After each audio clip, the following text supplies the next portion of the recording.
This week on Quality Digest Live, spring has arrived and love, not to mention lots of Baldrige news, is in the air. That's right. I love you, buddy. That's right. I love you, buddy. So does Harry Hertz, by the way. So does Harry Hertz. That's right. Plus, can analyzing art help with shop floor improvement? Well, we think it can, and we're going to find out how when we come back.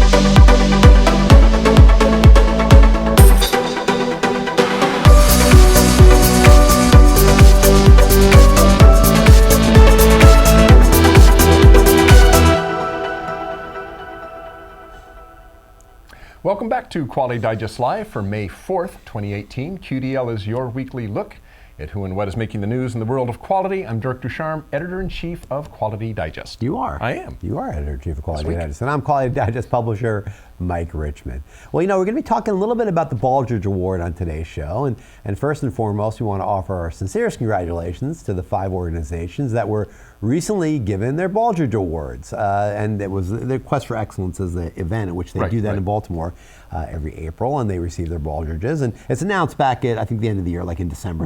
December, but they actually receive them in April. So let me run through these real quick. We have a picture of one of the winners here as we go. The first one was Bristol, Tennessee Essential Services in Bristol, Tennessee. That's from the small business sector. The next is Stellar Solutions of Palo Alto, California, and they're in the small business sector. The city of Fort Collins, Colorado, in the nonprofit sector. Adventist Health Castle, Kailua, Hawaii, in the healthcare sector. And South Central Foundation in Anchorage, Alaska, in the healthcare sector. Isn't that interesting? 2 of our extant states were in the... one in Hawaii, one in Alaska, and they're both health institutions as well, both healthcare. Now, the winners were presented with their Baldrige Awards, as I mentioned last month, at a special ceremony in Baltimore. On hand to make the presentations were U.S. Undersecretary for Commerce for Standards and Technology and NIST Director Walter Koppen, as well as Bob Fangmeyer, who's the director of the Baldrige Performance Excellence Program. Now, the Baldrige Award, in case you don't know, is the United States' highest honor for organizational excellence. Winning organizations go through a very rigorous series of examinations, including multiple site visits, so only the best of the best can win this very coveted award. The National Institute of Standards and Technology administers the Baldrige Award, which was begun 30 years ago. I can't believe it's been 30 years. Yeah, I know. In honor of Malcolm Baldrige, who was a U.S. Secretary of Commerce under Ronald Reagan, who passed away tragically in a rodeo accident in 1987. Just south of here. Just south of here, right? In Antioch. Northern California, that's right. So stay tuned for more information about the Baldrige Award. And this particular award ceremony later in the show, we're going to be coming back to this in a few minutes, Eric, because Harry Hertz, as we alluded to, had an article about how much he loved. And Harry was the past director before Bob Fangmeyer. Before Bob Fangmeyer. And he's still very actively involved in his retirement in the Baldrige, and he had a blog post that we ran, and we'll talk about here in a few minutes. All right. So, how productive are you? Not very. Yeah, well, because I got so much work, I can't be productive. I know. I'm talking about. If you think about it, think about. What the heck do I do with my time? I spend all of my time, it seems like, on phone calls and answering emails or deleting all the spam mail that I get, right? But not Quality Digest. But not Quality Digest. No, except for all the mails that I get from you. Here's another one from Mike, and here's another one from Jeff. Has nothing to do with me, but they're in my inbox. Well, just in case, Dirk. But just in case, I know you got to keep everybody informed. But I get to the end of my day, and I'm going, man, I did all this, and I did all that, and I did all this, and have I actually kicked the can any further down there? And it's like, no, I don't feel like I've accomplished anything other than answering a bunch of emails and taking a bunch of phone calls and talking. Sometimes I just feel like, even though I've been busy all day, I haven't actually accomplished anything. Well, if you have ever wondered how productive you are, MIT Sloan Senior Lecturer Robert Posen has launched the Posen Productivity Index to help people measure their productivity. Earlier this year, Posen hosted an Innovation at Work webinar to explain how certain habits, like the ones we were just talking about, derail or promote efficiency. Some of the things you do are good, some are not so good. Posen is an expert. He authored Extreme Productivity, Boost Your Results, Reduce Your Hours. That sounds good. And he teaches the MIT Sloan Executive Education course, Maximizing Your Personal Productivity, How to Become an Efficient and Effective Executive. So this survey that he created that you can take online, I took it, it's kind of interesting. It contains 21 pointed questions, and they are pretty pointed, about habits across 7 broad categories. And these will sound pretty familiar to you. What is your daily routine? Planning your day, your email habits, I was just talking about that, getting a lot done, meetings, are meetings really productive?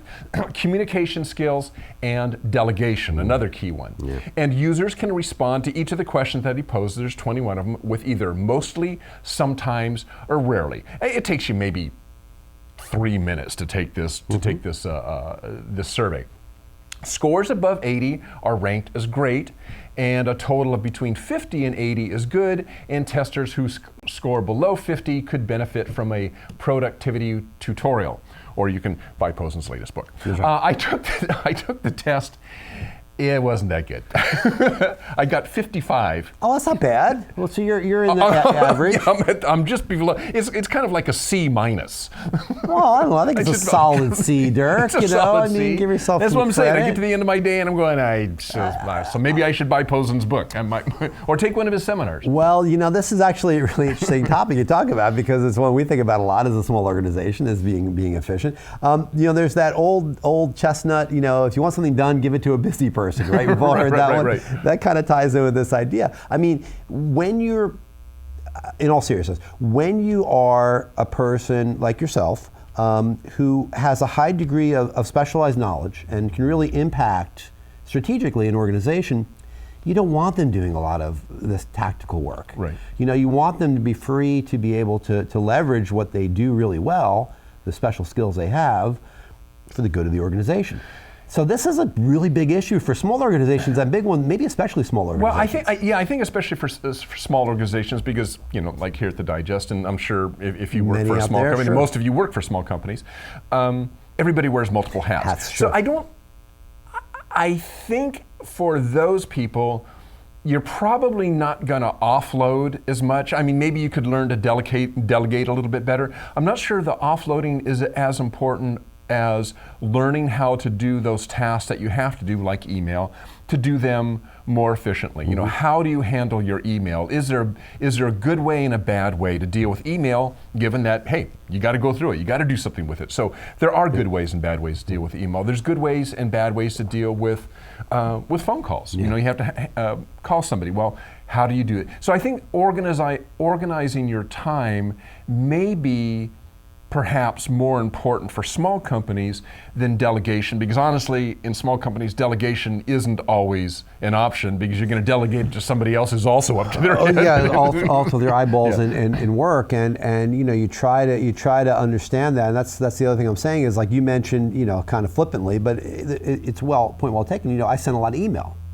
I do send a lot of email to people on the team, and as well so as to keep everybody externally. informed. I mean, there's a reason for it. Yeah, sure. I mean, but my point always is, well, will somebody want to know this potentially? Right. And I do try to winnow down the ones that don't on a need-to-know basis, but most times I'm like, yeah, Dirk would probably need to know that. Right. Whether you're going to look at it or not, have time whether I read it or not, that's for Mike. Right. And if not, I'll have to pester you about it again. But really, it's like, well, maybe just wait until it really is an absolute need-to-know basis, or just pick up the phone and call, or use Trillian or whatever it may be to get that answer right. By the way, you mentioned picking up the phone and call. Honestly, I think sometimes we do, and I know it happens here, we get off on chatting or emailing strings, complex things, where maybe documentation doesn't really matter, when actually making a phone call is faster. I mean, it's easy. You start off on IM, and then it seems like I started IMing, so I should keep IMing, even though the thing you're IMing back and forth is really too complex to handle on instant message. And really, at some point, you got to go, but this is stupid. Let's just call. Pick up the phone and call. Like I say, especially if you don't need the paper trail. If it's still if you don't need the paper trail, you know exactly what, then that's a different thing. Yeah. All right, good stuff there, Dirk. I like that one. That really hit home. Yeah. All right, we're going to circle back in their Baldrige now, because we chatted a few moments ago about the recent Baldrige Award winners. And I want to return to that theme because we're talking about an article that we ran earlier in the week, which was really a good one. It was a blog posting on the Blogridge post that I liked a lot. We ran it in Quality Digest. Love and Excellence was written by former Baldrige director Harry Hertz, a great guy, Harry Hertz. He's been on the show.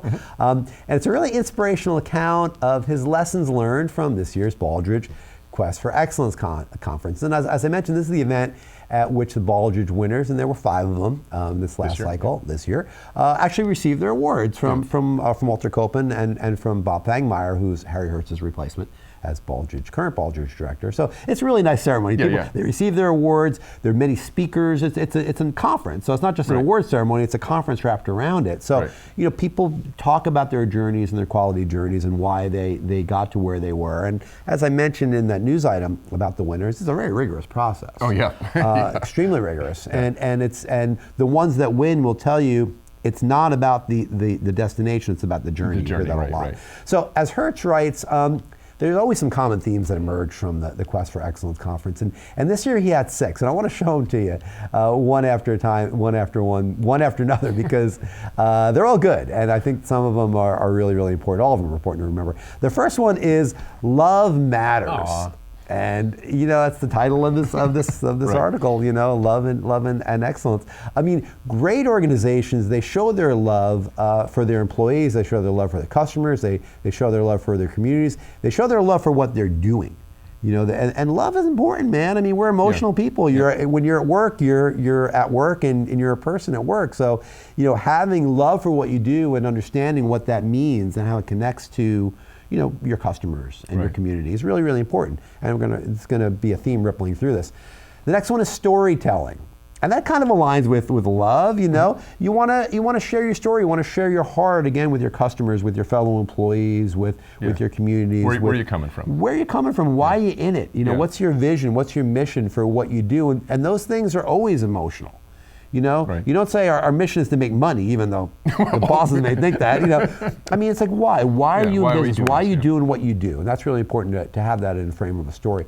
The next one is community commitment, and we've got to be good citizens and good stewards of the places in which we work. And that's not just environmentally. It's really, and not just economically. It's really just being part of the fabric of it. Why are you there? Why are you in a community? And what does that mean? It's broader than just driving somewhere and showing up to work. You're there. You're invested in a certain sense emotionally in that community. And now we start getting into the nuts and bolts of this a little bit more. And this is really important stuff as well. Is process orientation. And quality really is found by focusing on improving procedure by procedure. And management has to be involved in that. And I mean, we always talk about this process focus, and within the framework of understanding, again, the nuts and bolts of what you're doing, the details of the processes that you want to improve. That's how you improve the overall organization. Right. You start with the processes. Next one is tracking key metrics, which yields, of course, great financials. Key performance indicators, KPIs, must be identified and they must be closely monitored. And KPIs are really important things. I mean, again, you don't just grab them out of the air. You got to seriously think about it. I mean, even within the framework of similar organizations and similar businesses, there may very well be different key performance indicators that they need to monitor and measure and understand. It's not all the same, and it goes back to, again, why you're in business, what you're trying to do and accomplish. That will drive the key performance indicators that you can monitor and then hopefully improve the entire organization. And the sixth and final one here was technology focus. And this is all about, of course, driving innovation and creating value for your customers. Value is always key to anything you want to do in quality improvement and excellence, is understanding where your value comes from, those value streams, and improving them and driving better value. And technology is a really key part of that. And all the Baldrige winners this year are excellent companies who understand technology. Hertz closes in this piece with a couple of quotes from Darren Atterbury. And Darren Atterbury is the city manager of Fort Collins. And he was one of the Baldrige winners who was there speaking at the conference, Quest for Excellence.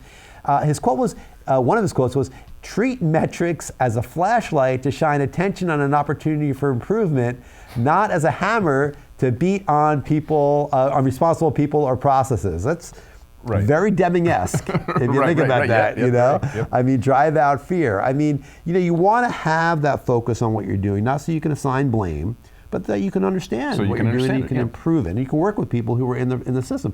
Right. If you don't encourage people without fear to come forward with the problems they're having, you can't surface those things. It's so easy for people to hide problems that they're having. If they had even the smallest bit of fear, a smidgen of fear, is going to destroy that whole trust factor. Right, So right. you got to drive out fear, just like Deming said. The other one that Atterbury said was, don't lead in an average way because you'll get average people and average performance.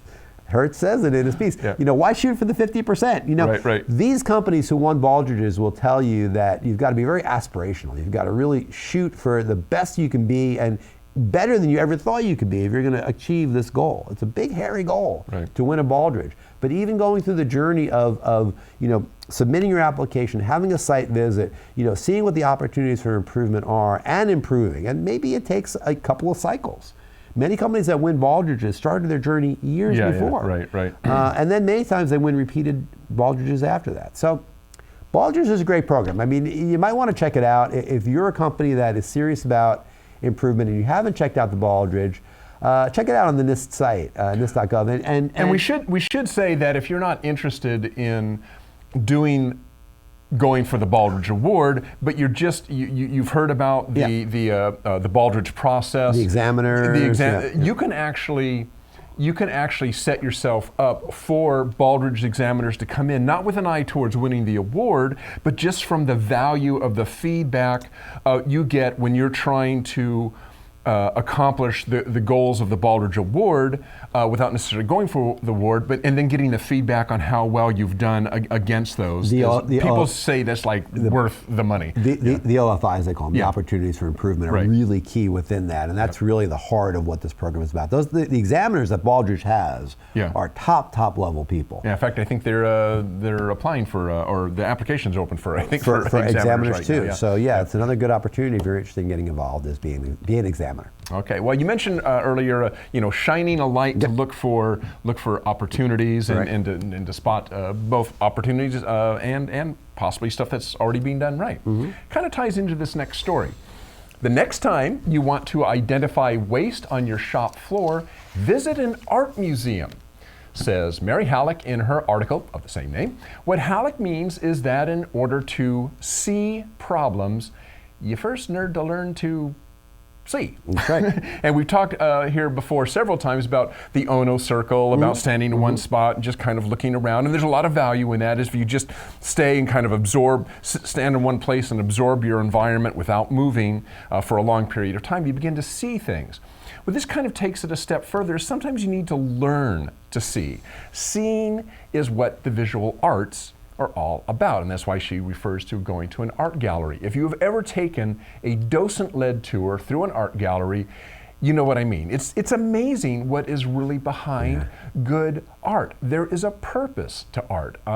It's to communicate and ideas or concepts, ideology, or maybe sometimes even just strictly to convey and to communicate beauty, right? And good artists are able to communicate in that way, to kind of, as Harry Hertz was saying, share their heart with you, whether it's something that concerns them or something that just inspires them. A good artist can do that, but you have to learn how to see how they're doing that, how they're communicating, because there's a lot of tricks, so to speak, in art and how it communicates.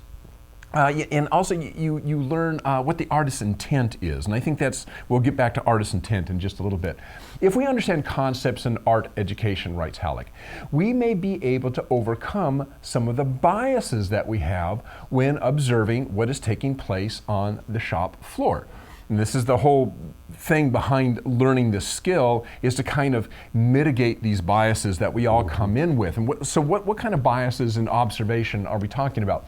Well, we all have blank spots. We are so used to seeing something that we simply don't see it anymore. Right. We walk past it every day, we experience it every day, and pretty soon somebody says, "Hey, did you notice that such and such out on the shop floor?" And you go, "What? No, what are you talking about?" "Well, there's this big garbage pile over in the..." "Oh yeah, look at that." No, are you kidding? No, you walk past it every single day. Like, no, I don't. I mean, you just become blind to something that you become used to. Exactly right. Yep. Conversely, is sometimes once you see something, you can't unsee it. We get locked into seeing something in a certain way, and we can't see it differently. And this applies to art, but it also applies to our environment. I see it, I've interpreted it this way, therefore that's what it is. And to look at it differently is is difficult, and everybody has probably seen this following image that kind of exemplifies this. So if we can put that up on the main screen there. There we go. So you've probably seen that. So I'll ask you right now, do you see a young woman or do you see an old woman in that picture? They're both there. And we'll just leave it at that. So a lot of people will come up and they will immediately say, oh, I see the young girl there. And so I say, okay, so do you see the old woman? And for most people, it takes a long time to kind of tease out, oh yeah, I see, there's an old woman. Or it could be just the opposite. Some people say, oh yeah, I see an old hag. Okay, well, do you see the young girl? Well, no, what the heck are you talking about? That's an old woman. I see her nose, I see her mouth, her big old chin sticking out there. And that's kind of the idea between, about getting stuck seeing something a certain way and having to stand back and somehow change your vision so that you can see something another way, see something that maybe was hidden. I've seen this picture a jillion times and I still struggle to see the old lady in that picture. But the most insidious bias of all is when we see something that isn't actually there. It doesn't exist. We see what we expect to see. We fill in the blanks, right? We encounter this all the time in editing. Absolutely. You know what that sentence is supposed to say. You know the words that are supposed to be there. So you read that sentence and go, it's perfectly fine. Somebody else comes along and says, did you notice there was a word missing from that sentence? And you go, no, what do you mean? You go back and you read and I go, oh my God. The same thing happens on the shop floor. There are things that are happening. We know the process. We know the way that process is supposed to work. We're supposed to go from A to B to C to D to E. And of course it works that way. And somebody comes along and says, did you realize you're skipping step D? And you go, no, of course they are. I see it. It's A, B, C. Oh. Where'd that one go, right? So Halleck's premise is this, that understanding art helps us to mitigate those biases. Art is about understanding the use of subject matter and color and texture and space and balance and symbolism. And the more we understand that, the more we understand how to see by looking at art, the better we become at seeing the world around us. So you might ask, how does this translate to seeing on the shop floor? Really interesting white paper that she links to in her story. It's by the National Safety Council. It's called Visual Literacy, How Learning to See Benefits Occupational Safety. And they talk about this exact topic here, looking at art and what you can learn from that. And here's what they say about understanding the visual elements of art that we just talked about, line, color, subject matter, space, and so forth. Quotes, these are important elements for describing not only pieces of art, but also work environments. Being able to scan and describe a workplace environment in a systematic fashion can aid in pinpointing potential hazards and using a common language to convey observations to others. The common language is kind of a key bit there too. Halleck suggests that we do the following, armed with our new seeing art skills. Look at your workspace and ask, what do I see? Look at it keeping all these different ideas in mind. Space, line, color. If I look for these colors, if I look for those colors, I look for this space or that space. What do I see and what does it mean to me and to other workers and productivity in the area? And finally, so what should I do about it? So now I've seen something, I'm seeing it in a different way. I'm kind of maybe intuiting what impact this might have on myself or others or the work environment. Now what can I do to change it or maybe to enhance it? Yeah. So it's interesting taking these concepts, and it's all about seeing. I mean, it's just another way of learning how to see. Ono circle is one way, which is just a brute force method. You're going to stand here until you see it. And the other one is kind of a soft approach of simply learning how to see. What strikes me is that this is kind of almost the antithesis to pattern recognition. So many of us learn by pattern recognition, right? And because it's fast, it's a shortcut. It's fast, it's a shortcut, and it makes sense. The way that your mind works is you say, well, that's like this, I've done this before, I know what comes next. Right. And in most cases, actually, that's just fine. Yeah. But in realms of quality, safety, efficiency, you have to break that pattern. Yeah, you have to look at it. You have to try to train yourself to look at things from different perspectives. Well, that's why it's really super helpful to have teams. And it really is super, like for instance, you mentioned our editing process. everybody looks at everything in quality digest at least twice, if not 3 times. I mean, and stuff still squeaks by. Still squeaks by. I mean, you have 2 people edit each piece, and then generally always a third person will at least give it a cursory look before we send it out. Yeah. So it's like stuff still squeaks by. But I mean, you need to rely on other people to help you see sometimes as well, because you just can't. I mean, as much as we're saying, well, you can do this yourself, you can learn these skills, you still need to rely on other people. And that was I mean, speaking of that, that was also kind of the idea behind cross-functional teams. Is, I mean, you can learn you can teach yourself how to see better, but also when you simply bring in other people from other disciplines, other departments that are completely even unrelated to what you're doing, that may be better because you have somebody from accounting who never goes out on the shop floor. You bring him out into the shop floor, and they're going, what's that? Like, that's what is that? We need that because why do we need that? Yeah, well, somebody get that out of the way. That happens all the time. I mean, that's a really excellent point. That's exactly the way it works or should work. With cross-functional teams. All right. Well, we have a couple minutes, Eric, for off script, and I don't know where we can take this one because it's. Let's just play and see what happens with it. I'm going to ask you a pretty broad question. I mean, not to give away too much because this is still in development, but we're going to be doing a special feature at the end of the month. Yep.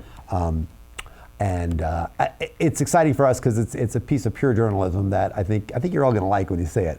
But I mean, the context of this is from the broadest perspectives, the perspective of nations, the perspective of culture. How does quality, and however you want to define that, how does quality affect and is affected by things like history, trade, sociology, politics, culture? I mean, how do all those things, and I know we're all thinking about this now, but in your perspective, how do those things affect and are affected by what a country is, the way a country has grown in its cultural development? How does that affect the quality that comes out of that country? Oof. Didn't Duran write what was that? The history was that Duran or was that it was Duran? I think it was Duran. The history of quality. Yes, uh-huh. Yeah, just read that book. You'll have to. There you go. That's our show. That's our show. It's like that thing. I don't know, other than my gut feeling is